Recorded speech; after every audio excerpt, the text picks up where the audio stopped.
जय जगन्नाथ। मु मानसी मिश्र आपण को स्वागत करुची विभूति पट्टनायक द्वारा रचित प्रेमिकार अष्टम भाग को। आपण को ठारू शेष विदाय नहीं आसिला बेले मु आपण को पाखे गोटे करुणा भिक्षा करी आसीथिली। अनुरोध करिथिली जदि मु आपण को जीवनर नायिका होई न पारिली मते नायिका करी छवि आंकिबे नाही, उपन्यास लिखिबे नाही, ता नहेले मु से स्मृतिर अनଳରେ सारा जीवन जळिबी। सेथि सहित बहु राण रखी प्रतिश्रुति देइथिली मु आपणक विरुद्ध रे कौनसी दिन अपप्रचार करिबि नाही। आपण नंदितार आघात सहिथिले, मोर प्रतारणा मध्य सहिजिबे, भांगी पड़िबे नाही, विवाह करी सुखी हेबे। मु सिना आपणकर यज्ञ होई पारिली नाही, आपणक मन राखी कल्याणी बधू हेबा पई बहु भल झियो मिलिबे। आपण सुखी हेले मु शांति पाइबी। से दिन एकथा मध्य लिखिथिली, शिल्प साहित्य प्रति अनुराग मो जीवन को नष्ट करदेला। साहित्य अनुराग चुंबक भली मते आपणक पाखक टाणी नेइथिला। ता न हेतिले आईएससी परे बापा को कथा मानी मु जेकोसी पुरुष सहित सुखर घर संसार करिथांती। साहित्य मोर काल हैला, आउ कौनसी दिन कलम धरिबी नाही। मोर शेष मंतव्य पढ़ी आपण प्रज्वलित अग्नि भली जली उठिथिले। मते लिखिथिले, कौनसी अनिच्छुक झियो को मु विवाह करने को चाहेना। तमे जिद करिथिलो बोली मु राजी होइथिली। तमे जदि आज मते विवाह न करने को चाहो मु जोर करिबि नाही, किंतु कलम छाड़िबार कौनसी अधिकार तमरो नाही। मनर बिंदु बिंदु राग अनुराग स्नेह प्रीति देई तमर मन को मु शिल्पर रसरे रसायनित करिछि। तमे जदि मो उपरे प्रतिशोध नेबा पई से शिल्पर साधना छाड़ी दियो ताहाले मु मने करिबी मोर समस्त स्नेह प्रेम अनुराग अपात्र रे दान करिछि। आपणकर सेई चिट्ठी मो मन को दहलाई देइथिला। आपणकर प्रेम प्रीति अनुराग जे अपात्र रे पड़ी नाही। बंध्या मृत्तिकारे आपण जे प्रीतिर बीज बपन करि नाहांती, सेई कथा प्रमाणित करिबा पई मो अन्यत्र विवाह पूर्वरु आउ विवाह परे मु केबे कलम छाड़ी नाही। भल लेखे किंबा भूल लेखे, लेखिला बेले मने हुए आपण पाखरे अछंती। देह अन्य जनक पाखकू घुंची जाइथिले सुधा मन बंधा पड़िथिला आपणक पाखरे। मु जानिथिली अन्य केही पढ़ी खुशी हेउ कि न हेउ जणे मोर छवि देखुथिबो, मो लेखा पढ़ुथिबो। सेथिपाई भल किछि लेखिले आपणक तृप्त करि पारिथिबार आनंद एणु तेणु किछि बाजे आवर्जना लेखिले आपण को आहत करिवार ग्लानी मन को मोर भाराक्रांत करि देउथला। प्रत्यक्ष संपर्क तुटी जाइथिले सुद्धा एही शिल्प आउ साहित्य सृष्टि थिला गत दीर्घ 20 वर्षर अदेखा बंधन। देह पार्थिव, एही अछि एही नाही। उत्कृष्ट शिल्प साहित्य चिरंतन, पार्थिव क्षणक बंधनर माया छिन्न करी मु आपण को चिरंतन बंधन रे आबद्ध करिबा को चाहिथिली। किंतु आज मने हेउची से सारस्वत बंधनर ग्रंथि किपरि शीतल होई जिबाकु बसिछि। बौराण को भूली मु आज आपणक विरुद्ध रे हीन कुश्च रटनार अस्त्र प्रयोग करिबाकु जाउची। मोर साहित्य सृष्टि हेउची सेई कुश्च रटनार शाणित अस्त्र। आपणक मना करिथिली मते नायिका करी कोनोसी छवि आंकिबे नाही, किंतु आपणक खलनायक करी मते ही आज लेखिबाकु हेउची ए महाकाव्य। संसार रे सुखी हेबाकु हेले मो भली नारी को एई भली आत्मघाती नीचतार स्तर को ओल्हाइबाकु पड़े। अन्यत्र विवाह करी अन्य एक निषिद्ध पृथ्वी रे सुखी हेबाकु हेले मते जे कलमर काली को एई परि भावरे कलंकित करिबाकु पड़िबो। एकथा मते जणा नथिला, किंतु आज से कथा जानिला बेलकु नेड़ी गुड़ कहुणी को बही जाइछि। सेमाने जिद धरी बसिचंती मो कलमर सबु काली आपणक चरित्र उपरे ढाली देबाकु पड़िबो। को जोर करी आपणक ठारू विच्छिन्न करी आनिथिले सुद्धा मन जे मोर आपणक पाखरे बंधा पड़ी नाही। मो स्वामी सहित मिलित हेला बेले आपणक सहित मिलनर स्मृति मो मन को जे इंद्रधनुर सप्त रंगरे रंजित करि दिए नाही। एकथा प्रमाणित करिबाकु हेले आपणक चरित्र संहार करी मते महाकाव्यर एक कुश्चित चित्र अंकन करिबाकु पड़िबो। सुखी विवाहित जीवन कुआडे केवल निज रुचि सहित सालिस करबा उपरे निर्भर करे। किछि पाइबाकु हेले किछि त्याग करिबाकु हुए। सांसारिक जीवनर देहज सुख पाइबा पाई मते आज निज आत्मार सत्यता को त्याग करिबाकु हेउछि।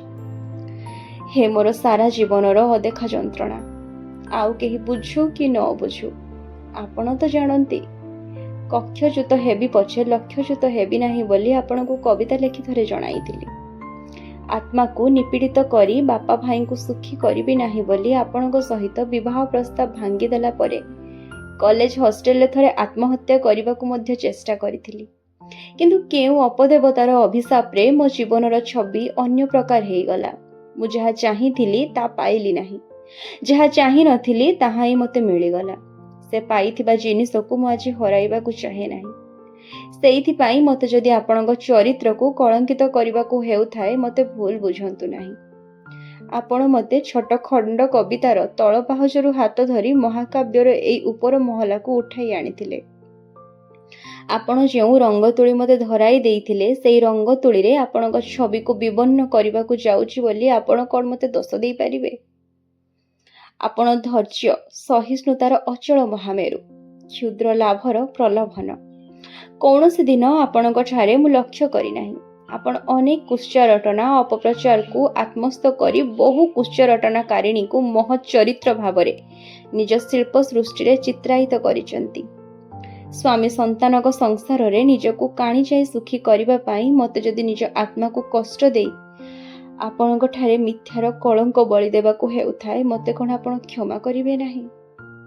ଆପଣ କ'ଣ ଚିରଦିନ କେବଳ ଭସ୍ମଭୂଷଣ ହୋଇ ରହିଥିବେ? ମୋର କୁଶ୍ଚାରଟନାର ଗରଳ ଗ୍ରାସ କରି କୌଣସି ଦିନ ନୀଳକଣ୍ଠ ହେବେ ନାହିଁ? ଯେତେ ଯାହା ହେଲେ ବି ଆପଣ ମୋ ଜୀବନର ପ୍ରଥମ ପୁରୁଷ, ପ୍ରଥମ ପ୍ରେମ। ମୁଁ ଆପଣଙ୍କ ଜୀବନର ପ୍ରଥମ ନାରୀ ଯେ। ଆପଣ ନାୟକ ନାୟିକାଙ୍କୁ ନେଇ ମୁଁ କାବ୍ୟ ଲେଖିଛି, ଛବି ଆଙ୍କିଛି। ସେତେବେଳେ ବାହାରୁ ଦୃଷ୍ଟି ଫେରାଇ ମୁଁ ନିଜ ଅନ୍ତର୍ଲୋକକୁ ଅନାଇଛି। କିନ୍ତୁ ନିଜକୁ ନାୟିକା କରି ଆଜି ଏ ମହାକାବ୍ୟ ଲେଖିଲା ବେଳେ ମୋତେ ପାଖ ଲୋକଟିକୁ ଚାହିଁବାକୁ ହେଉଛି ବାରମ୍ବାର। ଆପଣଙ୍କର ପରିଚୟ ନାହିଁ। ଏ ହେଉଛନ୍ତି ମୋର ଅବଶିଷ୍ଟ ଜୀବନର ଅନ୍ନଦାତା, ଅବଲମ୍ବନ। ଏ ମହାକାବ୍ୟର ପ୍ରଧାନ ମହତ୍ ନାୟକ ହେବାକୁ ଚାହାନ୍ତି। ଜଣେ ନାରୀର ବାସ୍ତବ ଜୀବନରେ ଗୋଟିଏ ସମୟରେ ଦୁଇ ଜଣ ନାୟକ ରହିପାରନ୍ତି, କିନ୍ତୁ ଜଣେ ନାରୀର ଜୀବନ କାବ୍ୟରେ ଏକ ସମୟରେ ଦୁଇ ଜଣ ପ୍ରଧାନ ନାୟକ ରହିଲେ ପ୍ରଧାନ ନାୟକର ଚାରିତ୍ରିକ ବିଶେଷତ୍ୱ ଫୁଟେ ନାହିଁ। ପାଠକ ମନରେ ସେ ହିରୋର ମହତ୍ୱ ଦାଗ କାଟେ ନାହିଁ। ସେଥିପାଇଁ ସେ ଦୁଇ ନାୟକଙ୍କ ମଧ୍ୟରୁ ଜଣକୁ ଖଳନାୟକ ହୋଇଯିବାକୁ ପଡ଼େ, ଅନ୍ୟ ଜଣେ ପ୍ରଧାନ ନାୟକ। ସିନେମାରେ ଖଳନାୟକ ନଥିଲେ ଦର୍ଶକକୁ ଛବିଟା ଯେପରି ତୁଚ୍ଛା ତୁଚ୍ଛା ଲାଗେ, ସୁନ୍ଦରୀ ନାରୀର ଜୀବନ ନାଟକରେ ଜଣେ ସେହିପରି ଖଳନାୟକର ଆବିର୍ଭାବ ନ ଘଟିଲେ ତା ଜୀବନଟା ଘଟଣାବିହୀନ ସମତଳ ହୋଇଯାଏ। ଆପଣ ମୋ ଜୀବନର ପ୍ରଥମ ଏବଂ ପ୍ରଧାନ ନାୟକ ଥିଲାବେଳେ ଅନେକ ଛୋଟ ଛୋଟ ଖଳନାୟକଙ୍କର ଆବିର୍ଭାବ ଘଟିଥିଲା, କିନ୍ତୁ ସେମାନେ କେବଳ ନେପଥ୍ୟରେ କୋଳାହଳ କରୁଥିଲେ। ଜଣେ ମାତ୍ର ଖଳନାୟିକା ମୋ ଜୀବନକୁ ଉଚ୍ଛନ୍ନ କରିଦେଲା। କିନ୍ତୁ ବିବାହିତ ଜୀବନରେ ଆଜି ମୋର ସ୍ୱାମୀ ଅବଲମ୍ବନ ନାୟକ ହେବାକୁ ଯାଉଥିଲା ବେଳେ ଆପଣଙ୍କୁ ଖଳନାୟକର ଭୂମିକା ଗ୍ରହଣ କରିବାକୁ ହେବ। ସୁନାଟା ପରା ଆପଣଙ୍କୁ ଘଟଣା ଚକ୍ରରେ ଆଜି ଖଳନାୟକ କରିଦେଉଛି ବୋଲି ମନ ଦୁଃଖ କରନ୍ତୁ ନାହିଁ। ବିବାହିତ ନାରୀକୁ ନିଜର ଅତୀତ ପ୍ରତି ବେଳେ ବେଳେ ଏମିତି ନିଷ୍ଠୁରତା ଅବଲମ୍ବନ କରିବାକୁ ପଡ଼େ। ଅତୀତକୁ ଅସ୍ୱୀକାର ନ କଲେ ବର୍ତ୍ତମାନ ତାର ବିଷାକ୍ତ ହୋଇଯାଏ। ଆପଣ ଏତେ ବଡ଼ ଶିଳ୍ପୀ, ନାରୀ ମନର ଏହି ରହସ୍ୟ କ'ଣ ଆପଣ ବୁଝିପାରୁନାହାନ୍ତି? ଅବଲମ୍ବନ ଆଜି ମୋ ଜୀବନ ମହାକାବ୍ୟର ନାୟକ ହେବାକୁ ଇଚ୍ଛା କରିଛନ୍ତି। ତାଙ୍କର ପ୍ରେରଣା ଓ ଉତ୍ସାହରେ ମୁଁ ଏ ଅମର ମହାକାବ୍ୟ ରଚନା କରୁଛି। ଏ ମହାକାବ୍ୟ ରଚିତ ହେବା ଆଗରୁ ସେ ତାର ଶ୍ରେଷ୍ଠ ସମାଲୋଚନା ଆଉ ନାଟ୍ୟ ରୂପ ଦେବା ପାଇଁ ଲୋକ ସବୁ ରେଡି କରି ରଖିଛନ୍ତି। ଏତେବେଳେ ଯଦି ମୁଁ ସତ୍ୟ ପ୍ରତି ଆନୁଗତ୍ୟ ଦେଖାଏ ମୋ ଜୀବନରେ ମହାପ୍ଲାବନ ଘଟିଯିବ। ସେଇଥିପାଇଁ ଦୟାକରି ମୋତେ ଭୁଲ ବୁଝନ୍ତୁ ନାହିଁ। ମୁଁ ଏ ନିଷିଦ୍ଧ ପୃଥିବୀର ଚରୁଅନ୍ନ ଖାଇ ଜୀବନ ଧାରଣ କରିଛି। ମୋ ମହାକାବ୍ୟରେ ତାଙ୍କର ପ୍ରଧାନ ନାୟକ ହେବାର ଇଚ୍ଛା ମୁଁ ଅପନ୍ନ ରଖିପାରିବି ନାହିଁ। ଆପଣ ଆଜି ମୋର କେହି ନୁହନ୍ତି। ଆପଣ କ'ଣ ଭାବିଲେ ନ ଭାବିଲେ ସେଥିରେ ମୋର ଜୟ ଆସେ କେତେ? କିନ୍ତୁ ଏ କାବ୍ୟ ମୁଁ କିପରି ଆରମ୍ଭ କରିବି ଠିକ୍ ବୁଝିପାରୁନାହିଁ। ବୁଢ଼ିଆଣୀ ଜାଲର ଅଡ଼ୁଆ ସୂତା ଭଳି ମୋର ସବୁ ଭାବନା ଅଡ଼ୁଆ ତଡ଼ୁଆ ହେଇଯାଉଛି। ଏ କାହାଣୀ କେଉଁଠି ଶେଷ ହେବ ମୁଁ ଠିକ୍ ଜାଣିପାରୁନି। କେଉଁ ଛବିର କେଉଁ ଅଂଶରେ କିଭଳି ରଙ୍ଗ ଦେଲେ ଅବଲମ୍ବନ ମହାନ ଚରିତ୍ର ହେବ ଏବଂ ଆପଣଙ୍କ ମୁହଁ ବିବର୍ଣ୍ଣ ହୋଇଯିବ ମୁଁ ଠିକ୍ ସ୍ଥିର କରିପାରୁନି। ତୁଳିରେ ରୂପ ଦେବା ଆଗରୁ ମନର ଭାବନାରେ ଯେଉଁ ରଙ୍ଗ ଆପଣଙ୍କ ମୁହଁରେ ବଳି ଦେଲେ ବି ସେଥିରେ ଆପଣଙ୍କ ମୁହଁର ଦ୍ୟୁତି ଉଣା ହେଉନାହିଁ। ବରଂ ମୋ ନିଜ ମୁହଁ ରକ୍ତହୀନ ଦେଖାଯାଉଛି। ଆପଣଙ୍କ ମୁହଁରେ କଳା ରଙ୍ଗ ବଳିଦେଲା ବେଳେ ମୋ ମୁହଁରେ ସେ କାଳିର ଛାପ ଲାଗିଯାଉଛି। ଏହା ହିଁ ବୋଧହୁଏ ସବୁ ଶିଳ୍ପୀଙ୍କର ସମସ୍ୟା। ସତ୍ୟ ପ୍ରତି ଆନୁଗତ୍ୟ ନଥିଲେ ସବୁ ଶିଳ୍ପୀ ନିଜ ଭିତରେ ଏକ ଅନ୍ତସାର ଶୂନ୍ୟତା ଅନୁଭବ କରନ୍ତି। ଶିଳ୍ପ ସୃଷ୍ଟି ବେଳେ ନିଜର ଅନ୍ତର ଭିତରକୁ ନ ଅନାଇ ପ୍ରେରଣାଦାତାର ମୁହଁକୁ ଅନାଇଲେ ସୃଷ୍ଟିର ସବୁ ବର୍ଣ୍ଣ ବିବର୍ଣ୍ଣ ହୋଇଯାଏ। ସୃଷ୍ଟି ହୁଏ ଅପସୃଷ୍ଟି। ଦିନେ ଆପଣଙ୍କର ସେଇ ସୁନ୍ଦର ପାଦ ଦୁଇଟିକୁ ଚାହିଁ ଦେଲେ ମୋ ମନରେ ଅନେକ କବିତାର ଲାଇନ୍ ଝରଣାର ସ୍ରୋତ ଭଳି ସ୍ୱତଃ ଝରି ଆସୁଥିଲା। ଆଖିକୁ ଚାହିଁଦେଲେ ନିଦ। ଆଜି ବିନିତ୍ର ନୟନରେ ଏ ସୁସଜ୍ଜିତ କୋଠରୀରେ କଲମ ଧରି ବସିଥିଲେ ସୁଦ୍ଧା ଆପଣଙ୍କର ସେ ପାଦ ଦୁଇଟି ଦେଖାଯାଉ ନାହିଁ କାହିଁକି? କିଏ ଆଜି ଆପଣଙ୍କର ସେ ପାଦ ଦୁଇଟି ଉପରେ ମୁଣ୍ଡ ରଖି ଶୋଇଛି? ମୋ ମନର ସବୁ କବିତାର ପଙ୍କ୍ତି ଶୁଖି ଶୂନ୍ୟ ବାଲିଚର ହେଇଯାଉଛି। କିନ୍ତୁ ମୋତେ ମହାକାବ୍ୟ ରଚନା କରିବାକୁ ହେବ। ଏହା ଛଡ଼ା ଏ ନିଷିଦ୍ଧ ପୃଥିବୀରେ ମୋର ବଞ୍ଚିବାର ରାସ୍ତା ନାହିଁ। ଆପଣ ଆଉ ମୁଁ ସେଦିନ ଯେଉଁ ପୃଥିବୀରେ ବାସ କରୁଥିଲେ ସେ ପୃଥିବୀ ଥିଲା ସ୍ୱାଭାବିକ ପୃଥିବୀ। କେଉଁ ଗପ ପରିଡ଼ା ଆମ ଦୁହିଁଙ୍କୁ ନେଇ କଲେଜ ମାଗାଜିନରେ ଗପ ଲେଖିଲେ ବି ଲଜ୍ଜାରେ ଗୋଟିଏ ବିନ୍ଦୁ ରକ୍ତାଭ ମଧ୍ୟ ମୋ ଗଲ ମୁହଁରେ ତ୍ୱକ ଉପରେ ଫୁଟି ନଥିଲା। ହଷ୍ଟେଲର ଆସିଷ୍ଟାଣ୍ଟ ସୁପରିଟେଣ୍ଡେଣ୍ଟ ମୋତେ ତାଙ୍କ ରୁମ୍କୁ ଡାକି ବାରମ୍ବାର କହିଥିଲେ, ଭଦ୍ରଲୋକଙ୍କୁ କୁହ ମଝିରେ ମଝିରେ ଲଫାପା ଉପରେ ତୁମ ଠିକଣା ଟାଇପ୍ କରି ପଠାଇବେ। ଗୋଟିଏ ହାତଲେଖା ଠିକଣାରେ ନିୟମିତ ଚିଠି ଆସିଲେ ସମସ୍ତେ ସନ୍ଦେହ କରିବେ। ମୁଁ ସିନା ତୁମ ଦୁଇ ଜଣଙ୍କ କଥା ଜାଣେ।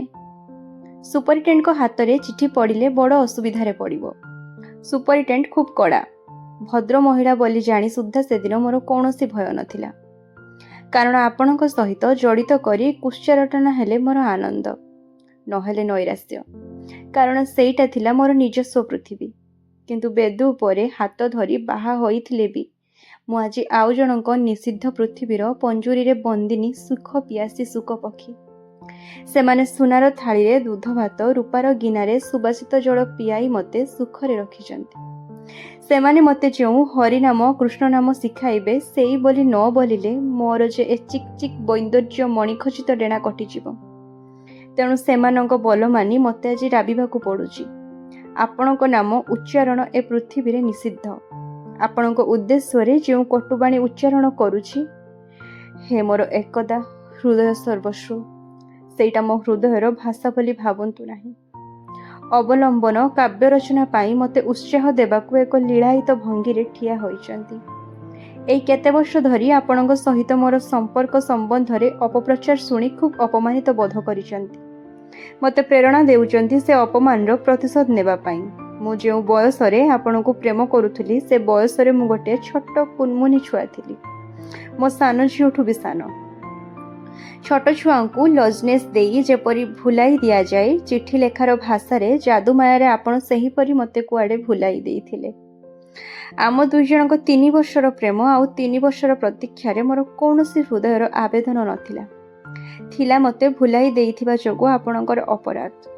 ଏହା ହିଁ ହେବ ଏ କାବ୍ୟର ପ୍ରଥମ ପ୍ରତିପାଦ୍ୟ ବିଷୟ। ଦ୍ୱିତୀୟ, ଆଜିକାଲି ଆପଣଙ୍କ ପ୍ରତ୍ୟେକ ଛବିର ଅବଲମ୍ବନ ମୋର ପ୍ରତିବିମ୍ବ ଦେଖୁଛନ୍ତି। ତାଙ୍କର ଧାରଣା ସେସବୁ ଛବିର ମଡେଲ ହେଉଛନ୍ତି ମୁଁ। ସେସବୁର ଛବିର ଅନାବୃତ ଅଙ୍ଗରେ ଏପରି କେତେ ଚିହ୍ନ ରହିଛି, ଯାହା ସ୍ୱାମୀ ଭାବରେ ତାଙ୍କ ଛଡ଼ା ଅନ୍ୟ କୌଣସି ପୁରୁଷ ଆଖିରେ ମଧ୍ୟ ନୁହେଁ। ମୋତେ କୁହାଯାଇଛି ମୁଁ ଏ କାବ୍ୟରେ ପ୍ରମାଣିତ କରିବି ଯେ ଆପଣ କୌଣସି ଦିନ ମୋର ଯୁବତୀ ଦେହକୁ ଅନାବୃତ କରିନାହାନ୍ତି। ଛବିରେ ଯେଉଁ ସବୁ ଚିହ୍ନ ଫୁଟୁଛି ସେ କେବଳ ଆପଣଙ୍କର କବି କଳ୍ପନା, ବାସ୍ତବ ଅନୁଭୂତି ନୁହେଁ। କୌଣସି ଦିନ ଆପଣ ମୋର ଦେହ ମନ ସ୍ପର୍ଶ କରିନାହାନ୍ତି। ମୋତେ ନିନ୍ଦିତ କରିବା ପାଇଁ ସେ କେବଳ ଆପଣଙ୍କର ମିଥ୍ୟା ଚିତ୍ରାଙ୍କନ। ଅବଲମ୍ବନ ପ୍ରେରଣା ଦେଉଛନ୍ତି କାବ୍ୟରେ ବର୍ଣ୍ଣନା କରିବା ପାଇଁ ମୁଁ ଆପଣଙ୍କ ପାଖକୁ ସେ ଦିନଗୁଡ଼ିକରେ କଳା ବିଷୟରେ ଟ୍ରେନିଂ ନେବାକୁ ଯାଉଥିଲି। ଆପଣ ଜଣେ କାମୁକ ପୁରୁଷ ହୋଇଥିବାରୁ ମଡେଲିଂ ନାମରେ ମୋତେ ନଗ୍ନ କରିବାକୁ ଚେଷ୍ଟା କରୁଥିଲେ। ମୁଁ ଥିଲି କିନ୍ତୁ ଭାରି ସଂଯମୀ, ଲଜ୍ଜାଶୀଳା, ଭୀରୁ ଯୁଥିକା। ଆପଣ ମୋତେ ଅନାବୃତ କରିବା ଆଗରୁ ମୁଁ ଏକା ନିଃଶ୍ୱାସକେ ଦୌଡ଼ି ଦୌଡ଼ି ଆବୃତ ଦେହ ମନ ନେଇ ପଳାଇ ଆସି ଅପା କଳରେ ମୁହଁ ମାଡ଼ି କାନ୍ଦିଥିଲି। ଅପା ଆପଣଙ୍କୁ ଖୁବ୍ ଗାଳି ଦେଇ ମୋତେ ଧନ୍ୟ ଧନ୍ୟ କହିଥିଲା। ଅବଲମ୍ବନଙ୍କ ଏ ଆଇଡ଼ିଆଟା ବେଶ୍ ଅରିଜିନାଲ। ସେ ନିଜେ ଛବି ଆଙ୍କି ଜାଣିନଥିଲେ ବି ମୋତେ କଳା ବିଷୟରେ ବେଶ୍ ଭଲ ଉତ୍ସାହ ପ୍ରେରଣା ଯୋଗାଇ ଚାଲିଛନ୍ତି। କିନ୍ତୁ ମୁଁ ଗୋଟାଏ ଜାଗାରେ ଦ୍ୱନ୍ଦ୍ୱରେ ପଡ଼ିଯାଇଛି। ଅବଲମ୍ବନ କାହିଁକି ବୁଝିପାରୁନାହାନ୍ତି ଯେ ଶିକ୍ଷା ବିଜ୍ଞାନ ଭଳି ସାରସ୍ୱତ କଳାରେ କୌଣସି ଟ୍ରେନିଂ ନଥାଏ। କୋଚିଂ ନଥାଏ। ଆଉ ମୁଁ ଅବା କାହିଁକି ବୀଣାଙ୍କ ଘରେ ସିନେମା ଦେଖି ଯାଉଛି ବୋଲି କହି ଆପଣଙ୍କ ବସାରେ ଟ୍ରେନିଂ ନେବି? ଆପଣଙ୍କ ଷ୍ଟୁଡ଼ିଓ କ'ଣ ଟ୍ରେନିଂ ଦେବା ପାଇଁ କେବଳ ରାତିରେ ଖୋଲା ହୁଏ? ଆପଣ ସେତେବେଳେ ଅପା କାହିଁକି ଏ ସହରକୁ ଆସି ଆପଣଙ୍କୁ ଗାଳି ଦେବ ଆଉ ମୋତେ ଧନ୍ୟ ଧନ୍ୟ କହିବ? ଛି ଛି, ଅବଲମ୍ବନଙ୍କର ମୁଣ୍ଡ ଅଛି, ବୁଦ୍ଧି ନାହିଁ।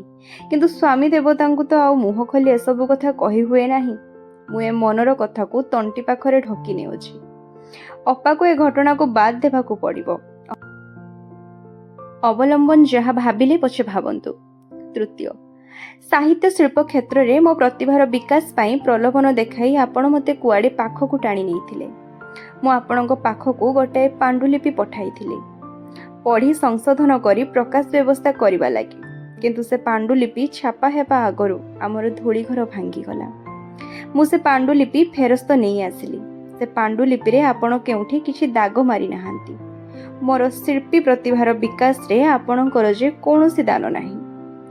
ଅବଲମ୍ବନଙ୍କ ମତରେ ଏହି ଦାଗ କଟା ନ ଯାଇ ଫେରସ୍ତ ଆସିଥିବା ଅପ୍ରକାଶିତ ପାଣ୍ଡୁଲିପି ହେଉଛି ତା'ର ପ୍ରାମାଣିକ ଦଲିଲ। ସେହି ଦଲିଲକୁ ବ୍ୟବହାର କରି ମୋତେ କାବ୍ୟରେ ବର୍ଣ୍ଣନା କରିବାକୁ ହେବ ଯେ ଆପଣ ମୋତେ ଶିଳ୍ପ ସୃଷ୍ଟି କାବ୍ୟ ରଚନାରେ କିଛି ସହାୟତା କରିନାହାନ୍ତି। ତେଣୁ ଏ ଦୃଷ୍ଟିରୁ ଆପଣଙ୍କ ପାଖରେ ମୋର କୌଣସି ଋଣ ନାହିଁ। ଯାହା ଋଣ ଅଛି ସବୁ ମୋର ବର୍ତ୍ତମାନର ସ୍ୱାମୀ ଅବଲମ୍ବନଙ୍କ ପାଖରେ। ଅବଲମ୍ବନ ମୋତେ ନାନା ପ୍ରକାର ଉତ୍ସାହ ପ୍ରେରଣା ଦେବାରେ ଲାଗିଛନ୍ତି। ମୁଁ ଲେଖା ଟେବୁଲ ପାଖରେ କଲମ ଖୋଲି ଲେଖି ବସିଛି, କିନ୍ତୁ କିପରି ଆରମ୍ଭ କରିବି, କ'ଣ ଲେଖିବି ଠିକ୍ ବୁଝିପାରୁନି।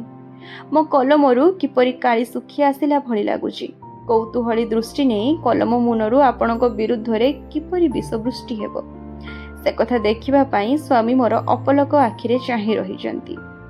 ଯଦି ଲେଖି ନ ପାରିବି ସେ ହୁଏତ ସନ୍ଦେହ କରିବେ। ଆପଣଙ୍କ ପ୍ରତି ମୋର ଏବେ ସୁଦ୍ଧା ମମତା ଅଛି ବୋଲି ମୁଁ ଲେଖୁନି, ତାଙ୍କ ପ୍ରେରଣା ଦ୍ୱାରା ଉଦ୍ଭୁତ ହୋଇପାରୁନି। ତାହେଲେ ମୋର ଏ ସୁସଜ୍ଜିତ ସଂସାରରେ ସନ୍ଦେହର ଶନି ପ୍ରବେଶ କରିଯିବ। ନା ନା ନା, ତା ମୁଁ ଘଟିବାକୁ ଦେବି ନାହିଁ। ପ୍ଲିଜ୍ ମୋତେ କହିଦିଅନ୍ତୁ କେଉଁଠି କିପରି ଭାବରେ ଆରମ୍ଭ କରିବି। ଏତେ ହୃଦୟହୀନତା ଆପଣଙ୍କଠାରେ ଶୋଭା ପାଏ ନା। କାଲି ରାତିରେ ନିଦରେ ଅନେକ ସମୟ ଅପେକ୍ଷା କରିଛି, କାଳେ ଆପଣ ସ୍ୱପ୍ନରେ ଆସିବେ, ଏ କାବ୍ୟ ରଚନାର ମୌଳିକ ସୂତ୍ର କହିଯିବେ। କିନ୍ତୁ ଗୋଟିଏ ମୁହୂର୍ତ୍ତ ମଧ୍ୟ ଆପଣ ସ୍ୱପ୍ନରେ ଆସିଲେ ନାହିଁ। ଅବଲମ୍ବନଙ୍କ ଆଲିଙ୍ଗନରେ ମୋ ନିଦ ଭାଙ୍ଗିଗଲା। ଆଜି ସ୍ୱାମୀଙ୍କ ପ୍ରେରଣାରେ ମୁଁ ଏତେ ସମୟ ଧରି ଅପେକ୍ଷା କରୁଛି। ଆପଣଙ୍କ ମୁହଁଟା ଟିକିଏ କାହିଁକି ଦିଶି ଯାଉନାହିଁ? ସଂସାରରେ କେତେ ନାରୀ ନିଜ ଜୀବନରେ ପ୍ରଥମ ପୁରୁଷକୁ କେତେ ଆଘାତ ଦେଇ ପୁଣି ଅନ୍ୟକୁ ନେଇ ସୁଖରେ ଘର ସଂସାର କରୁଛନ୍ତି। ମୁଁ ଆପଣଙ୍କୁ ଏଭଳି କି ପ୍ରଚଣ୍ଡ ଆଘାତ ଦେଇଛି ଯେ ଘଣ୍ଟା ଘଣ୍ଟା ଧରି ଚାହିଁ ବସିଲେ ମଧ୍ୟ ଆପଣଙ୍କ ହସିଲା ମୁହଁ ଦିଶିବ ନାହିଁ, ମୋ କଲମରୁ କାଳି ବିନ୍ଦୁ ଖସିବ ନାହିଁ।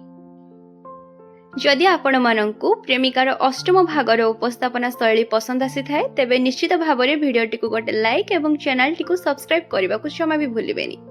ତେବେ ଆଜି ପାଇଁ ଏତିକି। ପୁଣି ଥରେ ଆପଣମାନଙ୍କ ସହିତ ଦେଖା ହେବ ଏକ ନୂତନ ଅଧ୍ୟାୟରେ।